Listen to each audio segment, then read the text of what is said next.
கோவை மார்கழி திருவிழா 2024 வாவிவளையம் அனந்தகிருஷ்ணன் அவர்களின் சொற்பொழிவு 4வது பாகமாக தொடர்கிறது. ஆதிரை நாளால் அதுவண்ணம் என்ற தலைப்பில் 60 நொடிகள் கொண்டது ஒரு நிமிடம், 60 நிமிடம் கொண்டது ஒரு 24 மணி கொண்டது ஒரு நாள், 7 நாள் கொண்டது ஒரு வாரம், 15 நாள் கொண்டது ஒரு பட்சம், 2 பட்சங்கள் சேர்ந்தது ஒரு 12 மாதங்கள் சேர்ந்தது ஒரு, இப்படியே காலம் விரிந்தும் போகும், சுருங்கியும் வரும். உங்களை பார்த்து ஒன்று கேட்குறேன், ஒரு நாள் நமக்கு எப்பொழுது துவங்குகிறது? நம்முடைய நாள் எப்பொழுது தொடங்குகிறது? இதில் யாராவது சந்தேகம் இருக்குதுங்களா? நைட்டு 12 மணிக்கு அவர் டே பிகின்ஸ் அப்படின்னு சொல்லக்கூடியவர்கள் இருந்தால் கைதூக்குங்கள். நள்ளிரவு 12 மணிக்கு நம்முடைய நாள் தொடங்குகிறது என்று எவரேனும் சொல்பவராக இருந்தால் கருத்தை மாற்றிக்கொள்ளுங்கள். சூரியன் தோன்றுகிற நேரத்தில் இருந்துதான் அந்த நாள் தொடங்குகிறது. அந்த சூரியன் தொடங்குவதற்கு முன்னே இருக்கக்கூடிய நேரத்தை நாம் ஒரு பேரில் சொல்லுவோம். அது என்ன பேருங்க? அது என்ன முகூர்த்தம்? முகூர்த்தம்னா என்னங்க? எதுங்க முகூர்த்தம்ங்கிற சொல்லுக்கு என்னங்கண்ணா பொருள்?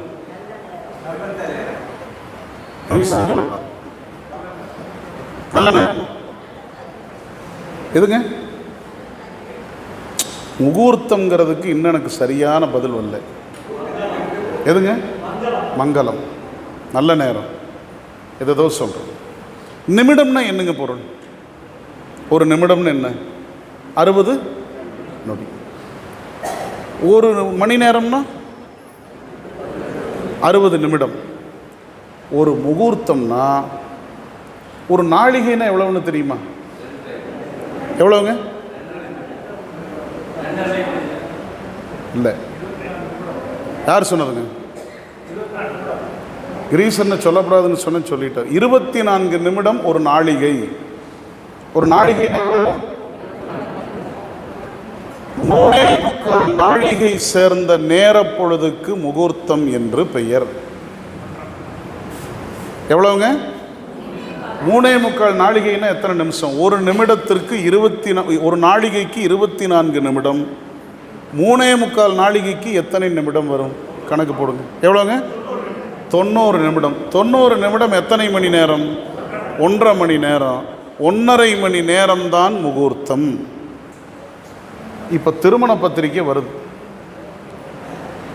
காலை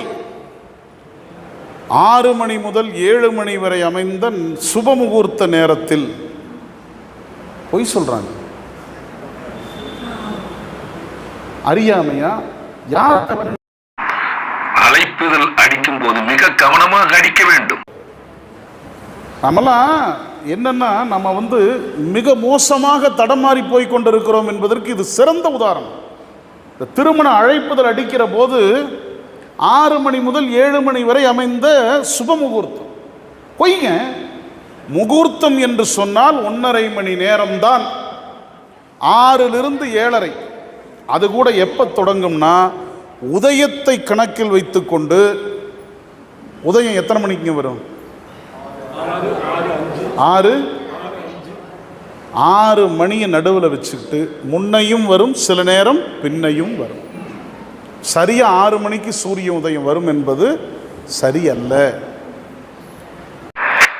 இந்த 6 மணிக்கு தொடங்கி 1.5 மணி நேரத்திற்கும் முகூர்த்த தன்மை மாறும். அதுல ராகு காலம், யமகண்டம், நல்ல நேரம், கௌரி நல்ல நேரம், இப்படி நீங்கள் எந்த காலத்தை கணிக்க வேண்டும் என்றாலும் நம்புங்கள், 1.5 மணி நேரம் அதற்கு நிச்சயம் இடம் உண்டு. இப்ப என்ன ஆயிருச்சுன்னா, சோதிடர்களே அந்த 1.5 மணி நேரத்தில் இன்னொரு நேரத்தை குறித்து கிரீசனுக்கு சீனிக்கெல்லாம் பிரச்சனை. மணவரையில் போய் உட்கார்ந்தா திருமணம் நடத்துறதுக்கு 6:45க்கு நீங்கள் மங்களத்தை கொடுங்கம்பாங்க. அப்போ முன்ன இருக்கிற நேரம் பின்ன இருக்கிற நேரம் என்ன? யாருடைய தவறு இது? நம்முடைய மெய்யியலை நாம் புரிந்து கொள்ளவில்லை. இதை அரைகுறையாக படிப்பது. அப்போ முகூர்த்தம் என்பது எத்தனை மணி நேரம் சொன்ன? 90 நிமிடம், 1.5 மணி நேரம், நாழிகை. இந்த சூரிய உதயத்துக்கு முன்னாடி இருக்கக்கூடிய 1.25 நாழிகை, 3.25 நாழிகை இருக்கிறது, அதுக்கு என்ன பேருன்னா பிரம்ம முகூர்த்தம்னு பேர். என்ன பேருங்க? இந்த பிரம்ம முகூர்த்த நேரம் என்று சொல்லக்கூடிய அந்த பொழுதுல சூரிய உதயத்தை கணக்கு வைத்து கொண்டு முன்ன ஒரு 1.5 மணி நேரத்தை வச்சுக்கிட்டு அந்த நேரத்தை நீங்க எடுத்தீங்கன்னா அது மிக மிக மிக மிக உத்தமமான பொழுது. என்ன காரணம்? அந்த நேரத்தில் எந்த விதமான தீச்சகுனங்களும் உட்பாதங்களும் வராது. உட்பாதம் தானே சரி, சகுனம் உட்பாதம். எந்த விதமான கெட்ட சகுனங்களும் வராது, உறுதி. அந்த நேரத்திலே பொழுது மிக துல்லியமாக இருக்கு. இன்னொன்னு நான் தெளிவா சொல்றேன், மனித மனம் தெளிவா இருக்கு. பின்குறிப்பு, நாம அதிகாலையில் எழும்புகிறவராக இருக்க வேண்டும். நாங்கள் எந்திரிக்கிறது எத்தனை மணிக்கு? Early morning 8 o'clock. நான் பொறுப்பில்லை. இந்த பிரம்ம முகூர்த்த நேரத்துக்கு கிராமத்தில் இன்னொரு பேர் உண்டுங்க, கிரீசன். அந்த காலத்தில் கிராமத்தில் ஒரு பேர் சொல்லுவாங்க. எதுங்க? வைகரை இல்லைங்கண்ணா, அது வந்து தெரிந்த மக்கள். எதுங்க? கோழி. இன்னும் ஒரு பேர் உண்டுங்க, கோதேரி நேரம்னு சொல்லுவாங்க. என்ன சொல்லுவாங்க? கோதேரி நேரம்னு சொல்லுவாங்க.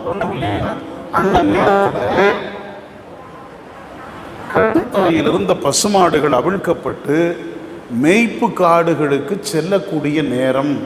அந்த பசுமாடுகளுடைய கால் குழாம் மண்ணில் பட்டு அதில் இருந்து எழும்பக்கூடிய அந்த புகை மனிதனுடைய சுவாசத்திற்கு மிக மிக மிக உகந்தது.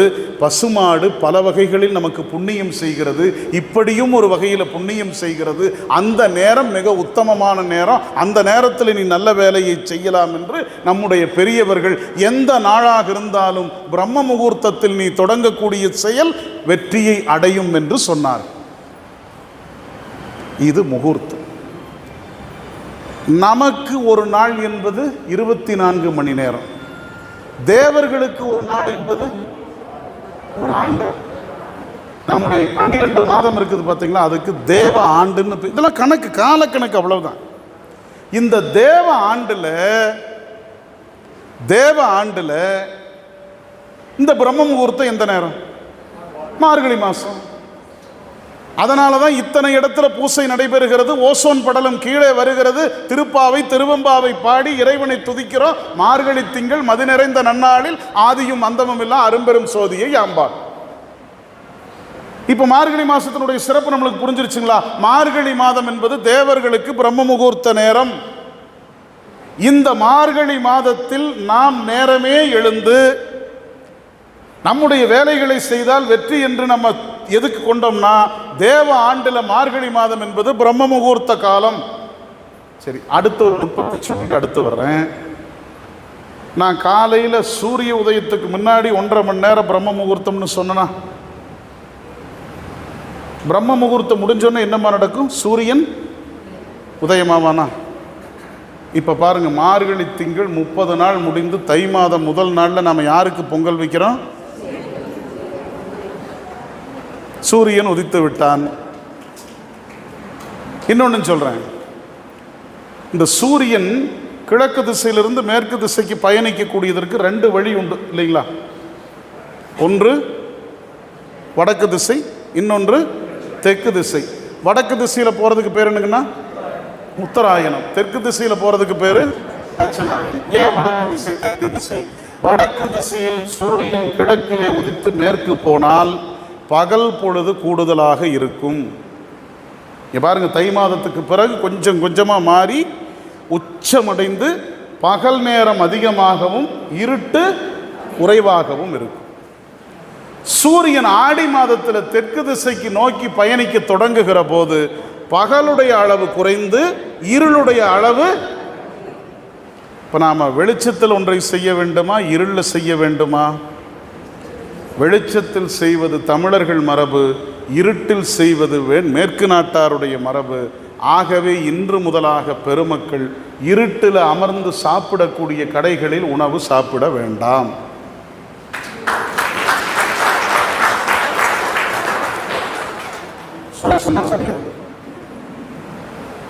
சரி, இப்போ நாம் முகூர்த்தத்தை பார்த்துட்டோம், நேரத்தை பார்த்தாச்சு. அடுத்தது இந்த விண்மீன் இருக்கிறதே, விண்மீன், அந்த விண்மீனுக்கும் இந்த மண்ணுக்கும் ஒரு தொடர்பு உண்டு. எப்படி தொடர்பு உண்டுன்னா, ஒவ்வொரு விண்மீனுக்கும் ஒவ்வொரு தன்மை இருக்கும், ஒவ்வொரு தன்மை இருக்கும். இந்த விண்மீன் நட்சத்திரம்னு சொல்கிறோம். இந்த நட்சத்திரம் இருக்குது இல்லைங்களா, ஒவ்வொரு நட்சத்திரத்துக்கும் ஒவ்வொரு சிறப்பு. என்ன சிறப்புன்னா, இப்போ நேரம் இல்லை, ஞானசம்பந்தருடைய மயிலாப்பூர் பதிகத்தை எடுத்து பார்த்தால் உங்களுக்கு தெரியும். வாய்ப்பு இருந்தால் கிரீசனிடத்திலோ சீனி இடத்திலோ இது குறித்து நீங்கள் தனித்து கேட்டுக்கொள்ளலாம். ஒவ்வொரு மாதத்தில் வரக்கூடிய சிறப்பு வழிபாடுகள் அத்தனையும் அந்த விண்மீன் அடிப்படையில்,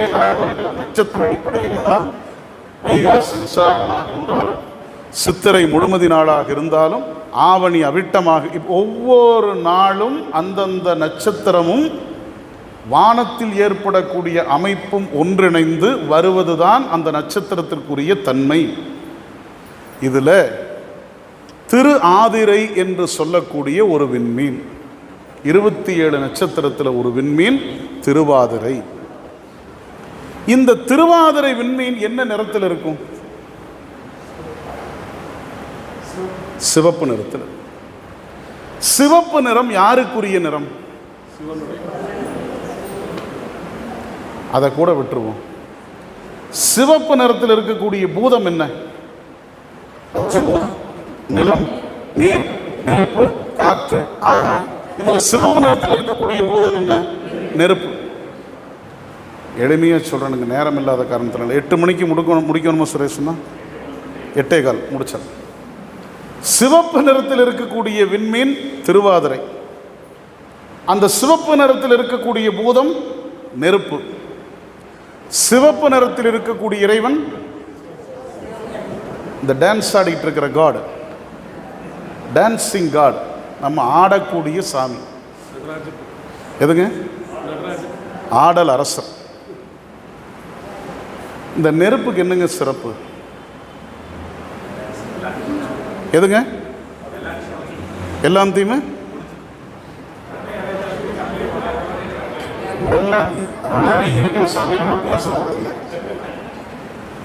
நெருப்புக்கு என்ன சிறப்புன்னா, ஏனைய மற்ற பூதங்கள், நெருப்பாகட்டும், நீராகட்டும், வானமாகட்டும், மண்ணாகட்டும், காற்றாகட்டும், அதோடு எது சேருகிறதோ அதனுடைய தன்மைக்கு மாறும் அல்லது மாற முயலும். இப்போ தண்ணி இருக்குதுன்னு வச்சுக்கோங்க, கொஞ்சம் மிளகாத்தூள் உள்ள போடுங்க, என்ன ஆகுங்க?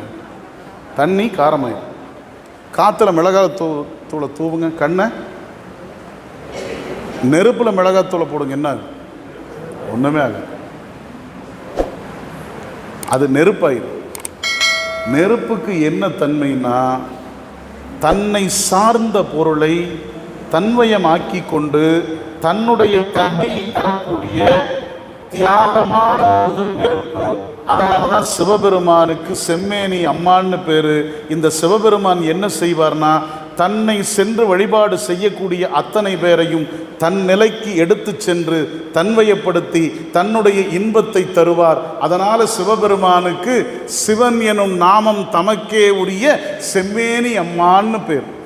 இப்போ நெருப்பு சிவப்பு, நெருப்பில் ஆடிக்கொண்டிருக்கிற சிவன் சிவப்பு, விண்ணில் இருக்கக்கூடிய ஆதிரை விண்மீனும் சிவப்பு. இந்த திருவாதிரை என்று சொல்லக்கூடிய இந்த விண்மீன் சிவபெருமானுடைய தன்மையுடைய விண்மீன், சிவபெருமானுடைய தன்மையுடைய விண்மீன். நான் மார்கழி மாதம் எப்படிப்பட்டதுன்னு சொன்னேன்? எப்பங்க? வியாழக்கிழமையா? செவ்வாய்க்கிழமை, புதன்கிழமை. நான் இப்படி சொல்கிறேன் பாருங்க, திருவாதிரை வருகின்ற நாள் பௌர்ணமி வரும்.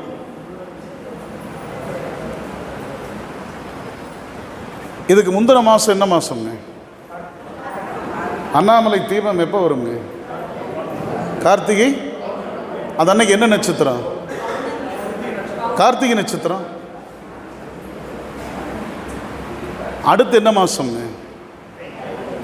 தை மாசத்துல பௌர்ணமி என்ன நட்சத்திரத்தில் வரும்? ஏன் பூசத்தில் வருது?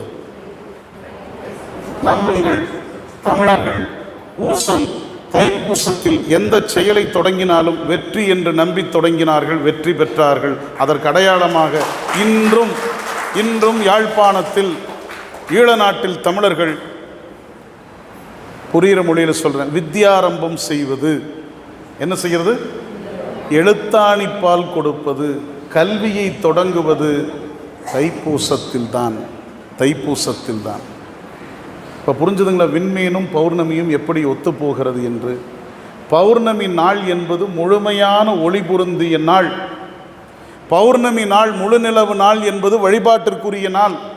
முனைவர் சென்னியப்பனார் ஐயா சொல்லுவார்கள், தமிழர்களுடைய வழிபாடு அத்தனையும் முழுநிலவை சார்ந்தே இருக்கும். முழுநிலவை சாராமல் வரக்கூடிய வழிபாடு என்பது ஆதி தமிழர்களுடைய வழிபாடு அல்ல, அது பின்னால் வந்த வழிபாடு. அது எந்த நோன்பாக இருந்தாலும் நான் அதற்கு பொறுப்பு அல்ல. இந்த மார்கழி திங்கள், பெருமை பொருந்திய மார்கழி மாதத்தில் திருவாதிரை விண்மீன் அமையக்கூடிய அந்த முழு நிலவு நாளில் சிவபெருமானுடைய ஆலயங்களில் திருவெம்பாவை உற்சவம் உச்சத்தில் இருக்கும்.